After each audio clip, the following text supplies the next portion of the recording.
2025 दर्शकों को मजबूर कर देती है कि हम जहां आगे आने वाले बरस के बारे में, आगे आने वाले वर्ष के बारे में सोचते हैं, वहीं हम ये भी इंट्रोस्पेक्शन करें, हम ये भी सोचें कि इस गत वर्ष, इस बीते वर्ष, ये जो वर्ष चला गया, इसमें हुआ क्या,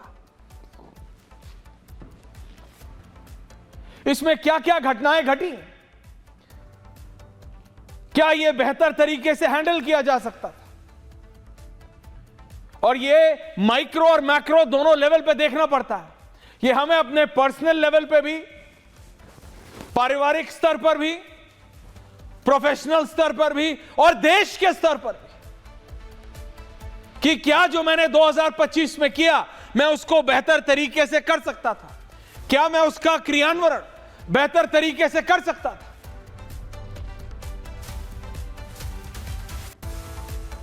यह इंपॉर्टेंट है, यह महत्वपूर्ण है। हमारे देश में 2025 की सबसे बड़ी घटना पहलगाम थी। सबसे बड़ी घटना पहलगाम। पहलगाम भूलना नहीं है, ना भूला है, ना भूलेगा भारत, नहीं भूलेगा भारत।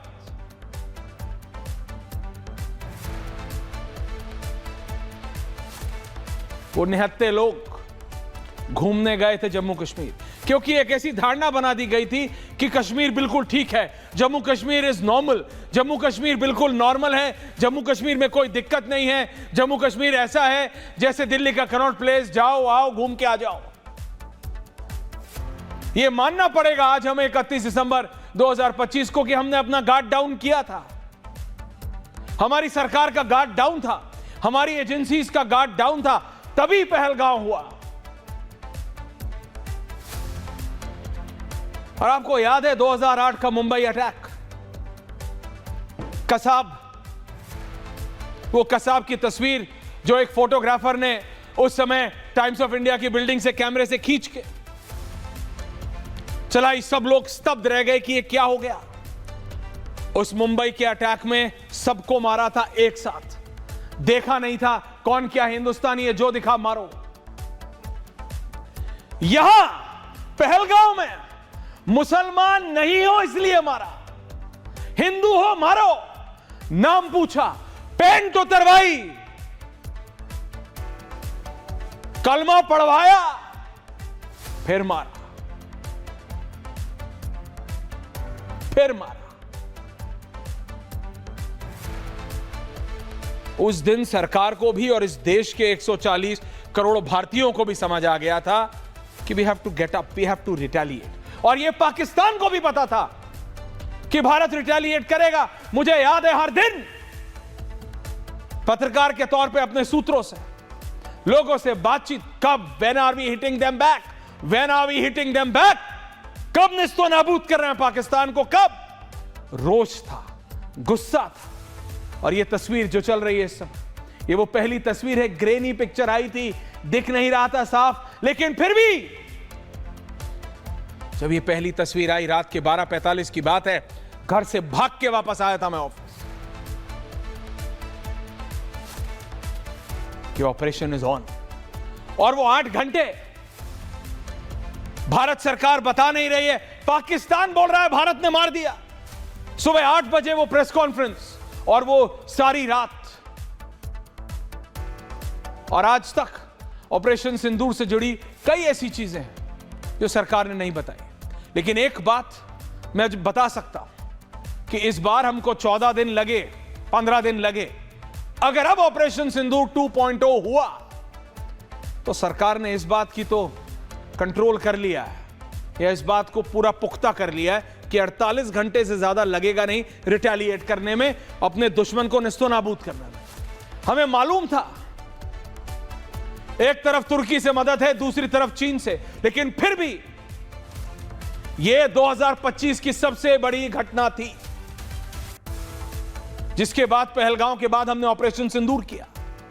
और ऑपरेशन सिंदूर ऐसा किया कि पूरा, आप समझिए, यह 2 न्यूक्लियर केपेबल देशों के बीच पहला नॉन कॉन्टैक्ट वॉरफेयर था जिसने मिलिट्री की पूरी जो डायनामिक्स होते हैं वो बदल दे। भारत के ट्राई सर्विस, तीनों जल थल वायु सेनाओं का सबसे बड़ा जमावड़ा हुआ।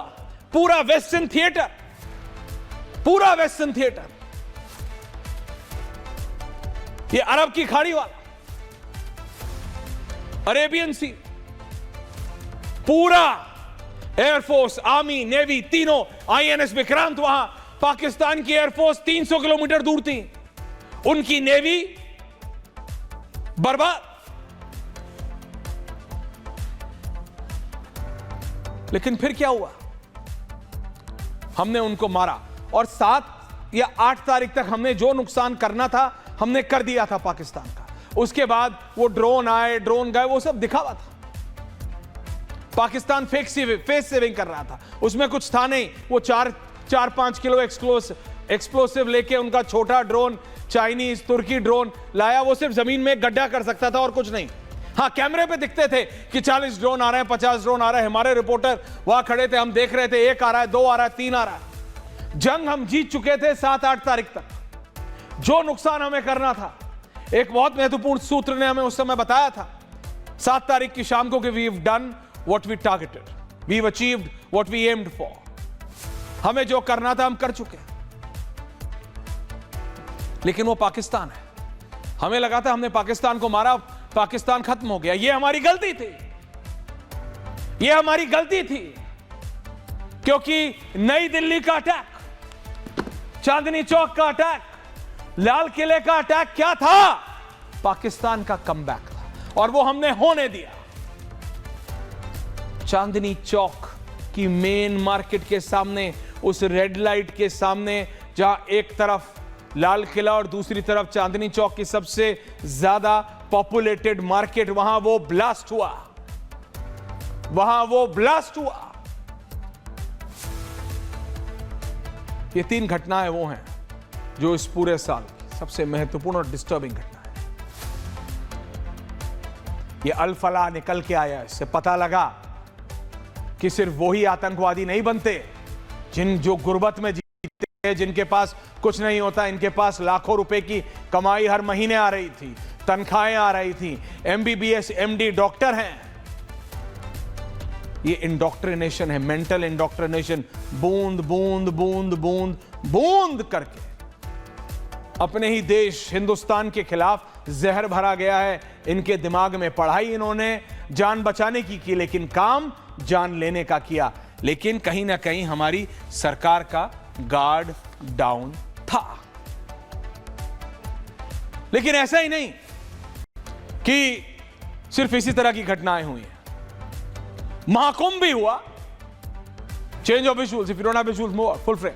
महाकुंभ किया हमने, ह्यूमैनिटी का, मानवता का सबसे बड़ा जमावड़ा। 66 करोड़ लोग, अजय आलोक जी, एक जगह 4000 हेक्टेयर में, समझ रहे? 66 करोड़ लोग, 1.5 लाख टेंट, 2100 कैमरे। महाकुंभ हुआ। लेकिन उसके बाद वहीं खबर आई कि महाकुंभ में बैरिकेड टूट गए, लोगों पे लोग चढ़ गए।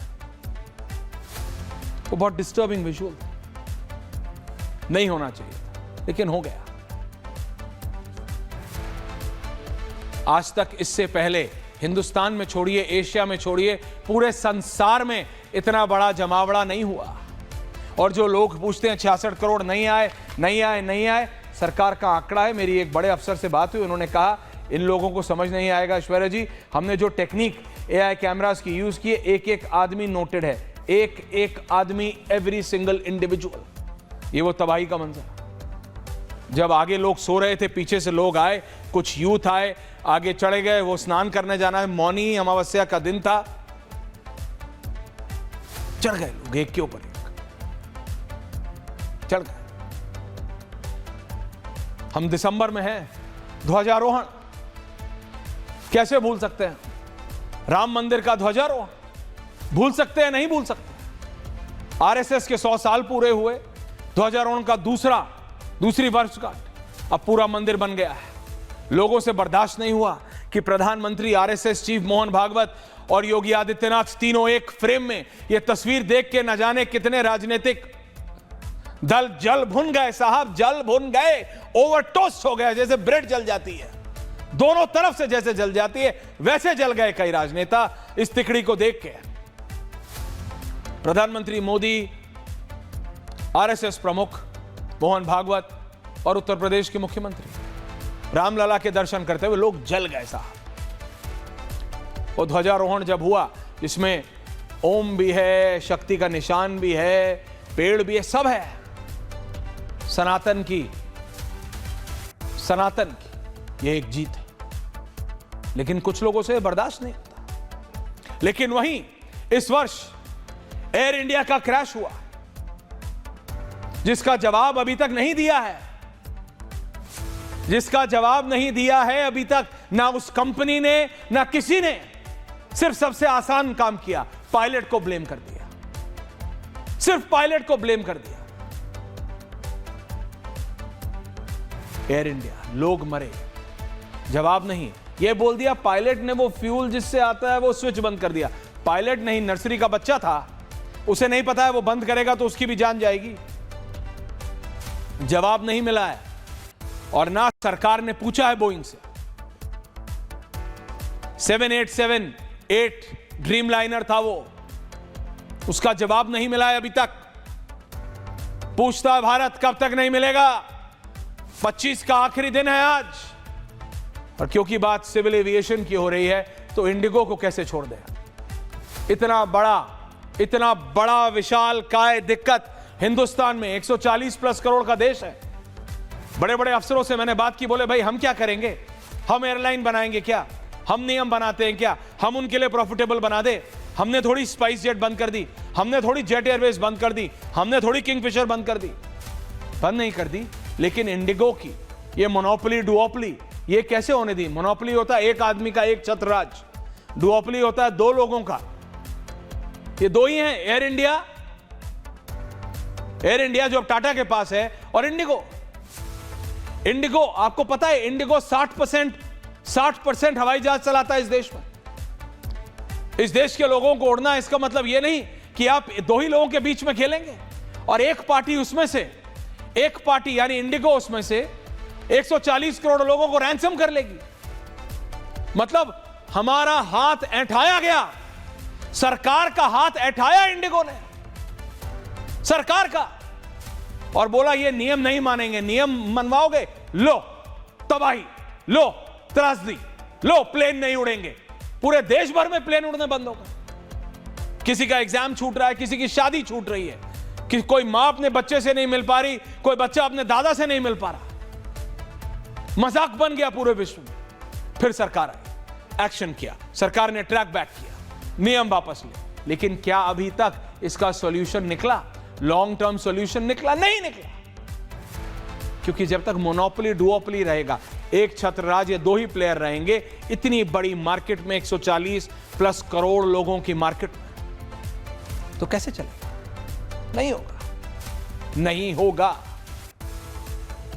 समझ रहे हैं आप? ये वो इश्यूज हैं जिन पे आज बात करनी पड़ेगी, बहस से ज्यादा बात करनी पड़ेगी। उसके बाद आया अरावली। सुप्रीम कोर्ट वापस गया, supreme court went back. Arnab ने बात की सुप्रीम कोर्ट के रिटायर्ड ऑनरेबल चीफ जस्टिस से भी। उसके बाद सरकार ने कदम उठाया, कोर्ट में गई सरकार, रिव्यू हुआ, वापस लिया, सारी माइनिंग रोकी। आसानी से स्लिप हो गया ये कि पहाड़ क्या है इसकी डेफिनेशन कोर्ट बनाएगा। कोर्ट कैसे बनाएगा इसकी डेफिनेशन?